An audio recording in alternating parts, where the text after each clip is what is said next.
Can you imagine sending a communication that was of the utmost importance and eagerly awaiting a response, knowing the recipient received the communication? Author Ilana Gershon dissects computer mediated communication in her book, The Breakup 2.0 Disconnecting Over New Media.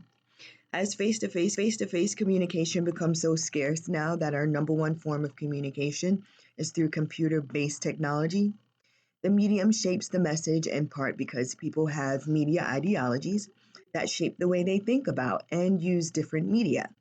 How people think about the media they use will shape the way they use media. My name is Olivia Blagrove, and this is my digital literacy podcast. Today's topic is experiencing a medium of technology as the dynamics of a romantic relationship change. The expected target audience is from ages 13 to 30 years old. Please bear with me as I am a little under the weather. So, how people think about the media they use will shape the way they use media. If a letter is more formal to you than a face-to-face conversation, that will be your go-to medium as a form of computer-mediated communication, CMC. Or better yet, if a text is your foremost communication, that sets your media ideology as text messaging, being important enough to send personal information. Everyone's preferred medium of communication differs based on their use of mediated communication. Part of the reason why communicative technologies encourage people to form idioms of practice is that technologies, particularly new technologies, present people with a range of problems, both social and technical.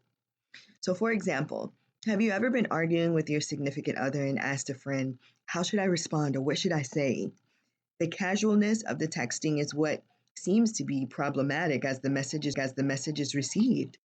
You may not have been ready for this mediated communication practice because this is not your normal CMC involving a breakup.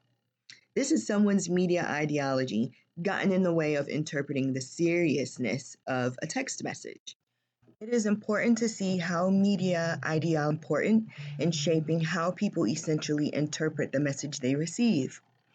Gershon dissects understanding media ideologies and how it is central to understanding how communication happens, especially now when there are so many possible medias from which to choose.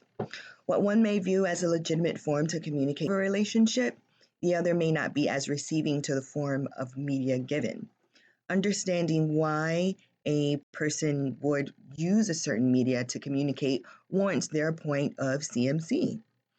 Walther, who also wrote the Sage Handbook of Interpersonal Communication, defines the signaling theory through who was the first to suggest a theoretical basis underlying the skepticism CMC users often hold about the legitimacy of others, online self-presentation, and how CMC facilitates such deception. So, for example, ended a relationship via FaceTime call, and a week later, you update your Facebook relationship status to single. Gershon explained that when the person dumped call to say, I guess it's official since you changed your Facebook status, signifies their different approach to mediums used. The relationship status is visible to the world, so everyone knows. To help navigate through a public breakup or a breakup through computer-mediated communication, the attachment theory can take effect. After going through the breakup, applying a mediated communication, two factors come into play, which is proximity and security. Post-breakup, when people are threatened, the attachment system is activated, and people are motivated to seek proximity to their security, providing attachment figures. I can understand after being broken up the effect of being close to a family member or a friend for security to ease the pain and heartache. Interpersonal relationships entwine with the technology world beyond explicit verbal communication. Computer-mediated communication has become the constant factor disseminating information between couples as a preferred choice of communication. There are advantages and disadvantages from using technology in relationships.